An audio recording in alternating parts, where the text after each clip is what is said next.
জামায়াত শিবির যেটাকে কৌশলের রাজনীতি বলে, অন্যরা সেটাকে গুপ্ত রাজনীতি বলে। কিন্তু কি এই গুপ্ত রাজনীতি? ছাত্রদল বিভিন্ন শিক্ষা প্রতিষ্ঠানের দেয়ালে দেয়ালে লিখছে গুপ্ত। ছাত্র শিবির সেই লেখার সামনেই করছে ফটো সেশন। গুপ্ত লেখায় ছাত্র শিবিরের সাথে ছাত্রদলের সংঘর্ষ হয়েছে। সোশ্যাল মিডিয়ায় চলছে রীতিমতো কথার লড়াই। কিন্তু ছাত্র শিবিরকে কেন গুপ্ত বলা হয়, বিস্তারিত জেনে নেওয়া যাক। গুপ্ত রাজনীতি বলতে এমন একটি রাজনৈতিক প্রক্রিয়াকে বোঝায় যেখানে একটি সংগঠনের সদস্যরা তাদের রাজনৈতিক পরিচয় জনসমক্ষে প্রকাশ না করে অত্যন্ত সংগোপনে সাংগঠনিক কার্যক্রম পরিচালনা করে। সাধারণত কোনো দেশে যদি কোনো নির্দিষ্ট রাজনৈতিক আদর্শ আইনত নিষিদ্ধ থাকে কিংবা রাষ্ট্রীয় ও সামাজিক প্রচণ্ড চাপের কারণে প্রকাশ্যে রাজনীতি করা অসম্ভব হয়ে পড়ে, তখন সেই সংগঠনের কর্মীরা সাধারণ মানুষের ভিড়ে মিশে গিয়ে কাজ করে। তারা বাইরে সাধারণ নাগরিক বা অন্য কোনো নিরীহ পেশার পরিচয় দিলেও পর্দার আড়ালে নিজেদের নির্দিষ্ট এজেন্ডা বাস্তবায়নে সক্রিয় থাকে। এই কৌশলের মূল উদ্দেশ্য হল প্রতিপক্ষের শারীরিক ও আইনি আক্রমণ এড়িয়ে নিজেদের অস্তিত্ব টিকিয়ে রাখা এবং উপযুক্ত সময়ে বৃহৎ প্রভাব বিস্তার করা। বাংলাদেশের প্রেক্ষাপটেও এমনটাই দেখা গেছে। আওয়ামী লীগের সময় ক্যাম্পাসগুলোতে শিবির প্রকাশ্যে রাজনীতি করতে পারেনি।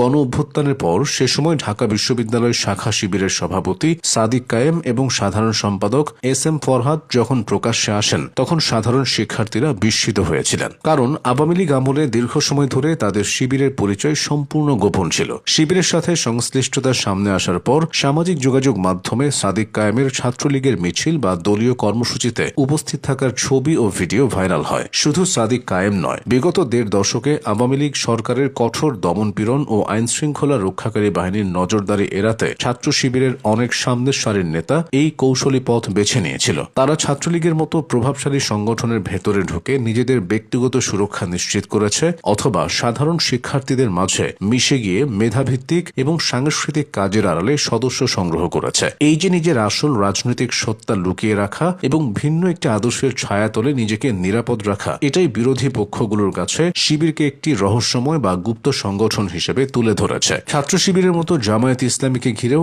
একই ধরনের বিতর্ক দীর্ঘদিনের। ১৯৭১ সালের বিতর্কিত ভূমিকা এবং পরবর্তীতে যুদ্ধাপরাধের বিচারের প্রেক্ষাপটে তারা জনসমক্ষে রাজনীতি করার নৈতিক ও আইনি অধিকার নিয়ে চ্যালেঞ্জের মুখে পড়ে। জামায়াত ও শিবিরের সাংগঠনিক কাঠামো অত্যন্ত সুশৃঙ্খল এবং ক্যাডার ভিত্তিক। তাদের রুকন বা পূর্ণ সদস্য হওয়ার প্রক্রিয়াটি অত্যন্ত কঠোর এবং দীর্ঘমেয়াদী পর্যবেক্ষণের উপর নির্ভরশীল। বাইরে থেকে কেউ সহজে তাদের অভ্যন্তরীণ সিদ্ধান্ত অথবা কেন্দ্রীয় সদস্যদের তালিকা জানতে পারে না। এই কঠোর গোপনীয়তা বজায় রাখার প্রবণতা জনমনে এই ধারণা মজবুত করেছে যে তারা প্রকাশ্য গণতান্ত্রিক সংলাপের চেয়ে পর্দার অন্তরালে থেকে নিয়ন্ত্রণ করতেই বেশি আগ্রহী। তাদের সংগঠনের এই স্ট্রাকচার সাধারণ গণতান্ত্রিক দলগুলোর চেয়ে আলাদা। এটা ঠিক যে এই গুপ্ত রাজনীতির চর্চা বাংলাদেশের ছাত্র রাজনীতিতে